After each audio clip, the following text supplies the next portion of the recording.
The message was only supposed to be a desperate whisper into the void, but it landed in the hands of a man who could change everything. Emily Carter stared at her phone with trembling fingers, her vision blurring as her baby's cries echoed through the small, dim apartment.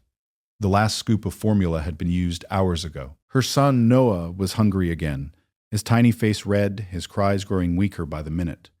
Emily's heart felt like it was being crushed from the inside out. She had no money left, no family to call, no friends she could burden anymore.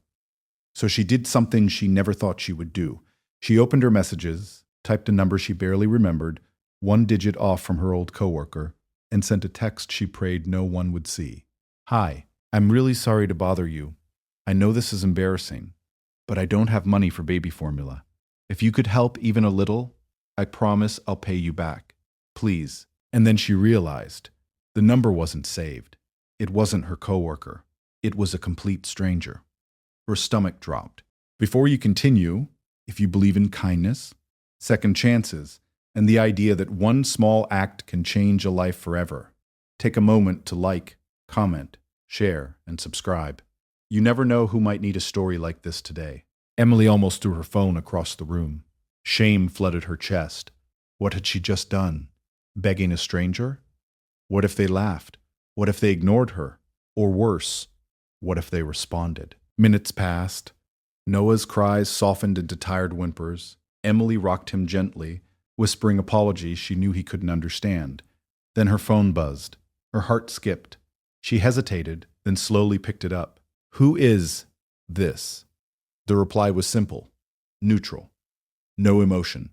Emily swallowed hard and typed back. I'm so sorry, I think I texted the wrong number. Please ignore it. Another buzz came almost instantly. No, don't ignore it. Tell me what's going on. Emily froze. Something about the message felt different. Not judgmental, not annoyed, just curious. She hesitated, then poured her heart out in a way she hadn't allowed herself to do with anyone. She explained how she lost her job 3 months ago, how Noah's father had disappeared before he was even born, how she had been stretching every dollar, skipping meals just to make sure her baby could eat. And now, there was nothing left. She stared at the screen after sending it, her chest tight with vulnerability. Silence. 1 minute. 2. 5, she sighed, placing the phone down. Of course. Why would anyone care? Then her phone buzzed again. Send me your address. Emily blinked in disbelief. What? She typed back quickly. Send me your address. Now. Her instincts screamed caution. Was this safe? Who is this person? I don't even know who you are, she replied. A pause. Then, my name is Daniel Brooks, and right now, that doesn't matter. What matters is your baby needs help. Emily stared at the name, unfamiliar yet oddly reassuring.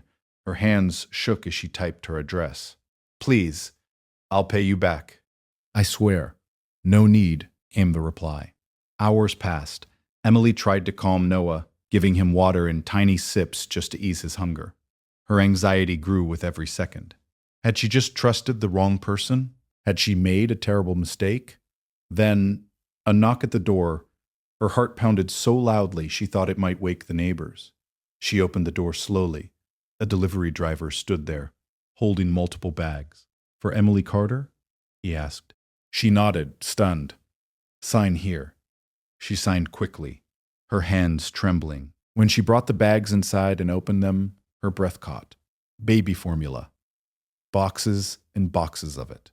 Diapers, baby wipes, groceries, milk, bread, fruits, canned food, things she hadn't been able to afford in months. Emily collapsed to her knees, tears streaming down her face. Noah's soft cries filled the room again. But this time, she smiled through her tears. It's okay, she whispered. Mommy's got you.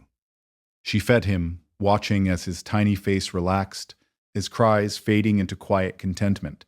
For the first time in weeks, Emily felt something she had almost forgotten. Relief. Later that night, she texted Daniel. I don't even know how to thank you. You saved us. His reply came a few minutes later. You don't owe me anything. Just promise me one thing. What? She asked. When you're able to, help someone else.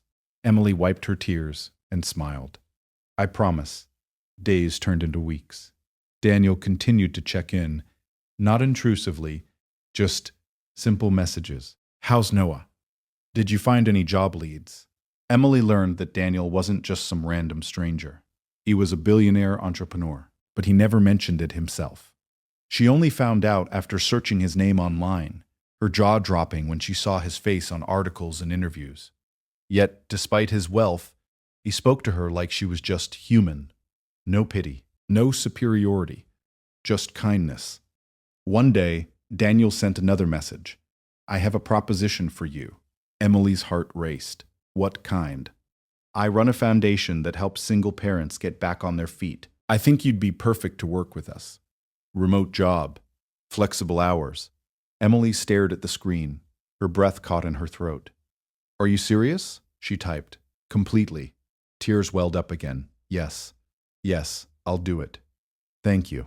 That opportunity changed everything.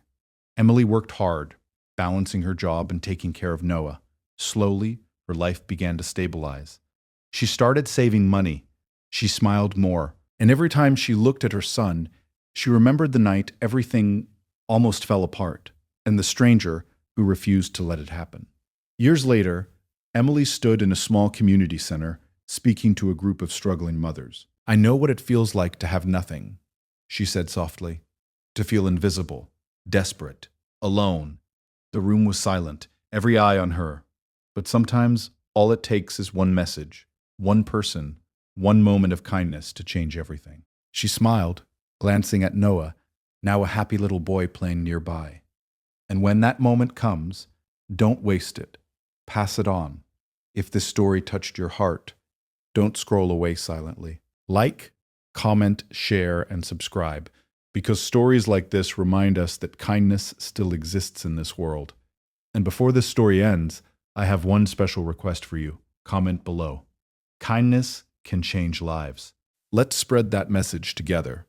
Emily never forgot the night she sent that message by mistake, because sometimes the wrong number leads to the right miracle.